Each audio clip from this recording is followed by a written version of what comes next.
ఉమ్మడి ఖమ్మం జిల్లాలో మున్సిపల్ ఎన్నికల ఫలితాల్లో కాంగ్రెస్ దూసుకుపోతోంది. ఇప్పటికే మధిర, అశ్వారావుపేట మున్సిపాలిటీలను కాంగ్రెస్ కైవసం చేసుకుంది. ఇదే విషయానికి సంబంధించి మరింత సమాచారం మా ప్రతినిధి భూపాల్ లైవ్లో అందిస్తారు. భూపాల్. సంతోష్, ఖమ్మం భద్రాద్రి జిల్లాలో ఎన్నికలకు సంబంధించి కాంగ్రెస్ హవా అయితే కొనసాగుతుంది. ఎమ్మెల్యే ఎన్నికలు ఏ విధంగా అయితే హవా కొనసాగిందో అదేవిధంగా ఖమ్మం జిల్లాలో కూడా ఇప్పుడు నో కాస్ట్ కాఫ్ సిరప్ తో 60 రూపాయల విలువ గల ఇన్హేలర్ పూర్తిగా ఉచితం. దెబ్బకి దగ్గు జలుబు మాయం. మున్సిపల్ ఎన్నికల్లో కూడా అదే విధమైన హవా కొనసాగుతుంది. బయట కాంగ్రెస్ పార్టీ కార్యకర్తలు ఆనందోత్సవాలతో ఉన్న దృశ్యాలు అయితే మనకు కనపడుతున్నాయి. ప్రధానంగా ఇప్పటికే మధిర నియోజకవర్గంలో వన్ సైడ్ గా కాంగ్రెస్ పార్టీకి ఆధిపత్యం కనపడింది. మొదటి రౌండ్ లో 11 వార్డుల్ని లెక్కించగా 11 వార్డుల్లో 10 వార్డులు కాంగ్రెస్, 1 వార్డు టీడీపీ అంటే బలపరిచిన ఇండిపెండెంట్ అభ్యర్థి గెలిచారు. అంటే కాంగ్రెస్ టీడీపీ కలిసి అక్కడ పోటీ చేశాయి. ఈ నేపథ్యంలో మొత్తం కూడా ఫస్ట్ రౌండ్ మొత్తం క్లీన్ స్వీప్ గా కాంగ్రెస్ వచ్చిందని చెప్పవచ్చు మధిర మున్సిపాలిటీలో. అదేవిధంగా మరో 11 వార్డులు లెక్కించాల్సి ఉన్నప్పటికీ ఇప్పటికే అక్కడ కాంగ్రెస్ అంటే చైర్మన్ విన్ అయిందని చెప్పవచ్చు. అదేవిధంగా అశ్వారావుపేటలో ఉన్న 22 వార్డులకు సంబంధించి అశ్వారావుపేట మొట్టమొదటి ఫలితం రావాలని ముందస్తుగా ప్లాన్ చేశారు. ఎమ్మెల్యే ఎన్నికలు కూడా అశ్వారావుపేటలో ఫస్ట్ విన్ కాంగ్రెస్ గెలిచింది. అదేవిధంగా ఈసారి కూడా ఒకటే వార్డులో మొత్తం కూడా 22 వార్డులు లెక్కించారు. ఈ లెక్కించిన నేపథ్యంలో కాంగ్రెస్ కి 18 వార్డులు ఒకేసారికి అశ్వారావుపేటలో మొదటి రౌండ్ లో గెలుపొందడం జరిగింది. ఒకటి బీజేపీ, ఒకటి బీఆర్ఎస్, ఒకటి ఇండిపెండెంట్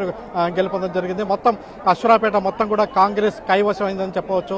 అధికారికంగా ఇప్పటి వరకు అంటే మదర్లో ఇంకా 11 వార్డులు లెక్కించాల్సింది, కానీ అశ్వారావుపేటలో పూర్తిగా లెక్కించిన నేపథ్యంలో అన్ని కాంగ్రెస్ గెలుపొందడం జరిగింది. అదేవిధంగా కల్లూరు విషయానికి వచ్చేసరికి కల్లూరులో 6 కాంగ్రెస్, 3 బీఆర్ఎస్. ఇక్కడే మొదటి నుంచి కూడా బీఆర్ఎస్ కాంగ్రెస్ పోటాపోటీగా ఉన్న పరిస్థితి ఉంది. ఈ నేపథ్యంలో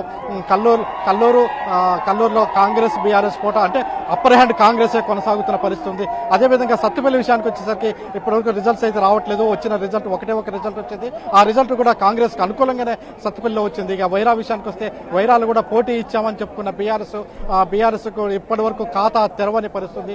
ఈ వైరాన్ని ప్రత్యేకంగా దృష్టి పెట్టారు. ఈసారి 0 స్థాయిలో ఉన్నది బీఆర్ఎస్ వైరాలో గెలుపొందుతుందని చెప్పుకోవడం జరిగింది. కానీ ఇప్పటి వరకు వైరాలో 8 స్థానాల్లో కాంగ్రెస్ గెలుపొందితే ఒక్కటి కూడా బీఆర్ఎస్ గెలుపొందని పరిస్థితి ఏర్పడింది. ఇక ఏదులాపురంలో కూడా ఏదులాపురంలో 32 వార్డులు ఉండగా ఇప్పటి వరకు 9 వార్డుల్లో కాంగ్రెస్ గెలుపొందింది, 2 వార్డుల్లో సిపిఎం గెలుపొందింది. అయితే ఇక్కడ కూడా బీఆర్ఎస్ అసలు ఖాతా తెరవని పరిస్థితి ఏర్పడింది. ఇకపోతే ఇల్లందు, అదేవిధంగా కొత్తగూడెం, ఈ 2 కొత్తగూడెం కార్పొరేషన్ ఇల్లందు సంబంధించి కొంత ఆలస్యంగా కౌంటింగ్ ప్రారంభమైంది. ఇక్కడ రిజల్ట్స్ మాత్రం ఇంకా పూర్తి స్థాయిలో అంటే బయటికి రాని పరిస్థితి ఏర్పడింది. ఇక్కడ మనం చూస్తున్నాం మున్సిపాలిటీల వద్ద మొత్తం కూడా జనమంతా కూడా రిజల్ట్స్ రావడంతో చాలా ఆనందంతో విజయాన్ని ఆనందంతో పంచుకోవడానికి ప్రయత్నం చేస్తున్నారు. మొత్తం మున్సిపాలిటీల వద్ద కాంగ్రెస్ పార్టీ ఎగరవేసి తమ నినాదాలు చేస్తున్న పరిస్థితి.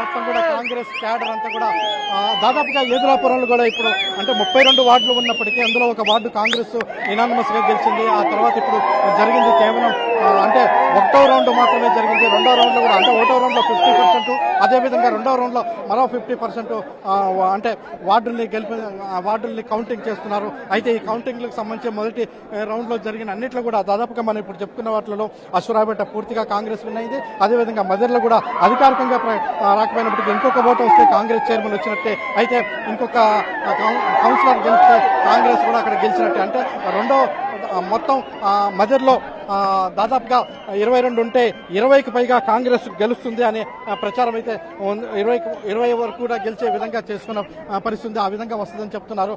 అదేవిధంగా అంటే ఇప్పుడు గతంలో 5 మున్సిపాలిటీలకు ఎన్నికలు జరిగితే 5 మున్సిపాలిటీలు కూడా బీఆర్ఎస్ గెలుపొందే పరిస్థితి. అప్పుడు కాంగ్రెస్ పార్టీ 0 పరిస్థితి ఉండే. అదేవిధంగా ఇప్పుడు రివర్స్ అయిందని చెప్పవచ్చు.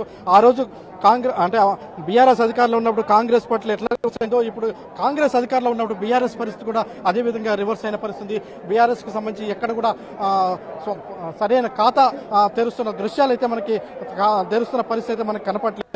మొత్తం మీద ఇప్పుడు ఇంకా దాదాపుగా కొత్తగూడెం అనేది చాలా క్రియాశీలకమైంది. కొత్తగూడెం కూడా ఈ రిజల్ట్స్ చూస్తే కాంగ్రెస్కి అనుకూలమైన ఫలితమే వచ్చే పరిస్థితి కనపడుతుంది. అక్కడ కాంగ్రెస్, సిపిఐ, బీఆర్ఎస్ పోటీ చేసింది.